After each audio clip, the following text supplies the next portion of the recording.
এয়া মায়ানগৰী মুম্বাই মহাৰাষ্ট্ৰ ৰাজ্যৰ এখন বিশাল মহানগৰ। অতীজতে এই মায়ানগৰীখনক বম্বে বুলি জনা গৈছিল। দিনে নিশাই 24 ঘণ্টাই ব্যস্ততাৰে ভৰা এইখনি মহানগৰ। আমি অৰ্থাৎ মোৰ পৰিবাৰ ডক্টৰ ৰঞ্জুমণি পাঠক, মোৰ পুত্ৰ আদৰ্শ উৎপল আৰু মই 26 ডিচেম্বৰ বৃহস্পতিবাৰে যোৰহাট বিমানকোঠৰ পৰা উৰা মাৰিছিলোঁ এই মায়ানগৰীলৈ। মুম্বাইৰ পানভেল নামৰ চহৰখনিত কৰ্মসূত্ৰে মোৰ ভিনদেউ আৰু বাইদেউ থাকে। গতিকে আমি 8:45 মুম্বাই এয়াৰপৰ্টত ভৰি দি ভিনদেউ বাইদেউৰ ঘৰৰ অভিমুখে যাত্ৰা কৰোঁ।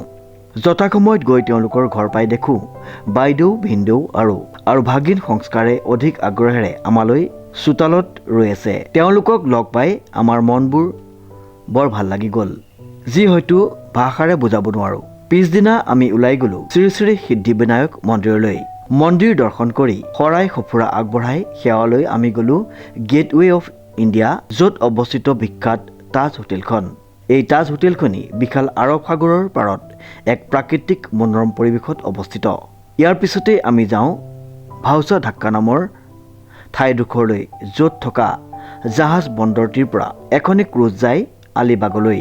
এই ক্ৰুজ যাত্ৰাত আমিও যাত্ৰা কৰি পাওঁগৈ আলিবাগ। আলিবাগখনি এখনি প্ৰাকৃতিক সৌন্দৰ্যৰে ভৰপূৰ ঠাই। ঠাইডোখৰত কেইবাখনো বীচ আছে, য'ত আপোনালোকে কৰিব পাৰিব জলকেলি আৰু স্পীড বোটত উঠি ল'ব পাৰিব আনন্দ। ঠাইডোখৰৰ প্ৰাকৃতিক মনোৰম দৃশ্যসমূহ উপভোগ কৰি আমি পুনৰ অত্যাধুনিক শীতাপ নিয়ন্ত্ৰিত 3-মহলীয়া ক্ৰুজখনিত উঠি বাইদেউ ঘৰলৈ বুলি যাত্ৰা কৰোঁ। এইদৰে আমি অতি আনন্দেৰে পিছৰ দিনা যাওঁ জুহু বীচলৈ, য'ত হাজাৰ হাজাৰ পৰ্যটকে নিতৌ ভিৰ কৰেহি বীচখনৰ মনোৰম প্ৰাকৃতিক দৃশ্য উপভোগ কৰাৰ উদ্দেশ্যে।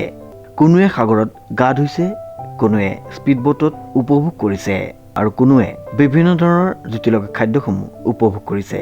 দিনে নিশাই 24 ঘণ্টাই ব্যস্ত হৈ থকা এই জুহু বীচৰ পাৰতে থকা বিপণীসমূহত বিভিন্ন ধৰণৰ সুখাদ্য উপলব্ধ। আমিও সেইসমূহ তৃপ্তিৰে গ্ৰহণ কৰোঁ। বিশেষকৈ গোলা খাই বৰ ভাল লাগিল।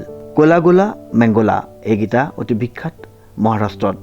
গতিকে আপুনি যদি কেতিয়াবা মুম্বাইলৈ যায়, এই ক'লা গোলা আৰু মেংগোলাৰ সোৱাদ নিশ্চয় ল'ব পাৰিব। আজিৰ খণ্ডটিত আকাশ মাৰ্গৰ পৰা কিছু সুন্দৰ মুহূৰ্তৰে সামৰণি মাৰিছোঁ।